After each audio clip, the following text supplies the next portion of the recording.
Hey creative friends, welcome to my channel. In this video I am going to be making cranberry relish. I'm super excited about it because I got some cranberries. I've been waiting for this. Is my favorite time food thing that comes out seasonally is cranberries. I just love them. And I've got this great book about fermented vegetables, and there are two recipes in here. One of them is for pickled cranberries. Did a video on that. The second one is for cranberry relish.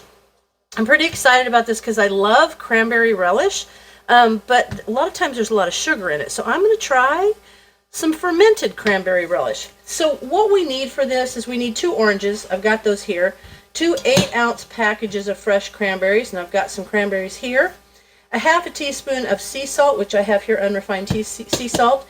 And then it says 1 cup fruit juice, sweetened dried cranberries. And nowhere in here does it tell me to soak these dried cranberries in the juice. So, but here, up here it says, adding juice sweetened dried cranberries balances the tartness of fresh ones. So I'm assuming that I have reconstituted these cranberries with juice, which I did. So we'll just see how that goes. Then it says, that's all we need. So the instructions would be for me to wash the oranges and the cranberries, which I've done. Then I'm going to zest one of the oranges and then peel and section both oranges and then cut all the white pith off, and then set those aside, chop them up and set those aside. And then we're going to put these into a food processor. I don't have one, believe it or not. So I'm going to put them just in pulse on my my KitchenAid blender. And then we'll till they're lightly chopped. And then we put all of these into a bowl and massage the salt in for a minute to develop some brine. Then we're going to mix in the cranberries and the orange sections, and if you're using candied ginger, you can put that in there, or the ginger if you want. And then we're going to press it all into the crock. So here's what I'm going to do. I'm going to go ahead and get everything prepared so that it's ready to go in the crock, and I'll be back as soon as I'm done with that.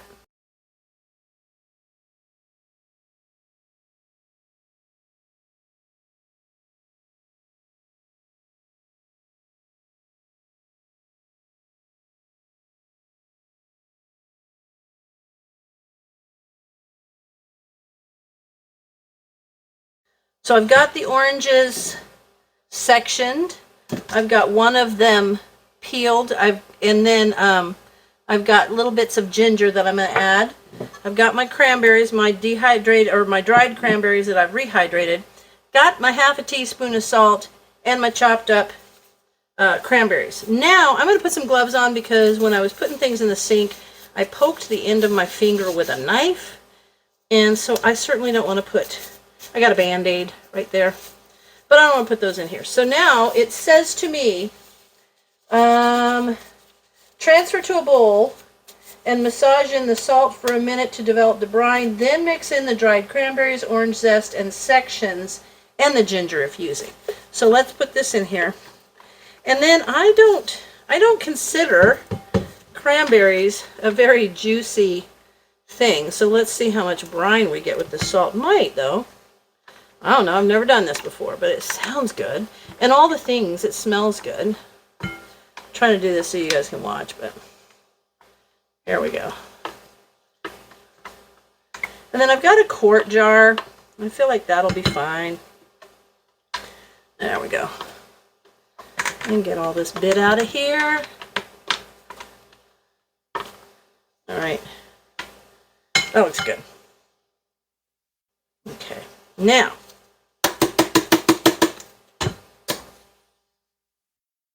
I don't want to waste it.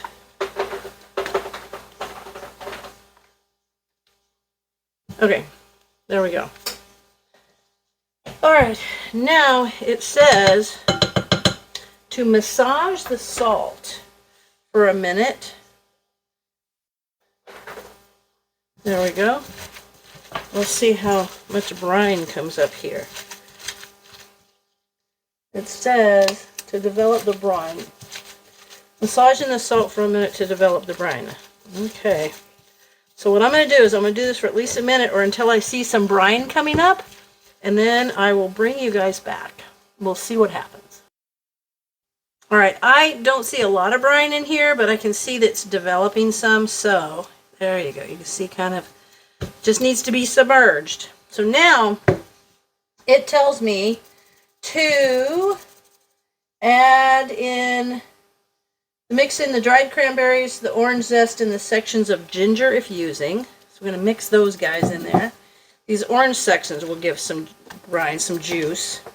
And then the orange peel and ginger. Now I'm going to kind of mix that. Oh yeah, there we go. And then for this, having a little top on there, I think might be, it won't sit on top. So it tells me to use a bag on the top to keep it in. So I'm going to scoot this. There you go. Now I'm going to put this in here. Get all that in there, and then I'll kind of push it down and see if we can get to the brine to the top of it. Should be really cool, because this smells fabulous, and I just can't imagine it's not going to be really super tasty and yummy. Okay. Just those tiny pieces will float up. That's why they tell you to use a zip top bag and kind of push it down around the top of it, and then fill that with water so that it kind of seals it in. Well, let's see how we get there. Ooh, tons of little tiny pieces here. Alright, oh, there's the brine, see? I want to get it down there so there's no air bubbles. You guys see that? Looks good, huh? Alright. And I can see, you can see when you can see the brine. See the brine coming up there? I think you guys can see that. Okay. So I'm feeling better about there being brine because I didn't feel like cranberries were juicy enough to do that. But with the addition of the oranges, looks like it's going to be okay. Okay. Now, let me get this hand cleaned off so that I can make sure that there's no little bits up around the edge. I want to clean this all good down on the side so these little bits aren't as prone to floating. Okay. Alright, now, that looks, if I go like that, there's brine in there. Okay. Now, let me see. There's kind of debubbling here. Okay. I'm just excited. I hope this works good. I've seen, there's a lot of videos out there of different kinds of fermented cranberry relishes, so this is just one of them. My video may not be the one that you try, but it might motivate you to do it, which is cool. Alright, now, I'm going to put this down in there, and I'm going to make sure that it's all the way around. See there? Make sure that bag is all the way around all the sides of the top of this relish. There. And now I'm going to get distilled water and put in there. Hang on, let me just get this water. This will be fine. Alright, let me get my little funnel. Put that, I don't want this funnel. Let me rinse this funnel.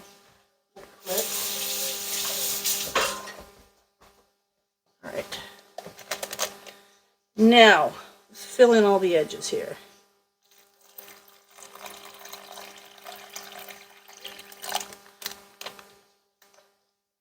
Make sure. Well, it looks good. A little bit more. Okay. Now what I'm going to do is I'm going to put a fermenting top on. And let's see how that goes. Okay, here's my little fermenting top. This is quite an adventure. This is probably the weirdest one I've done. Let me put my little fermenting top on. Actually, I should fill this over here so I don't make a mess. Fill it to where the little line says max. Oops, there we go. Little too much. Okay, see there? The little line says max. I'm going to put that on here. Do it on there nice and tight. Perfect. Put the little top on.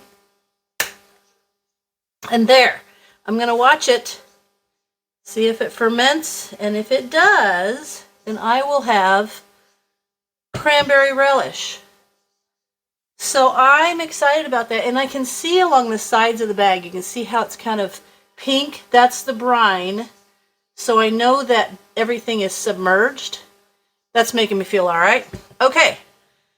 So now it tells me to test it on day 5. So in 5 days, I will come back and I will give it a shot and we'll see how it looks. All right, I might do an update in between if I see a lot of action.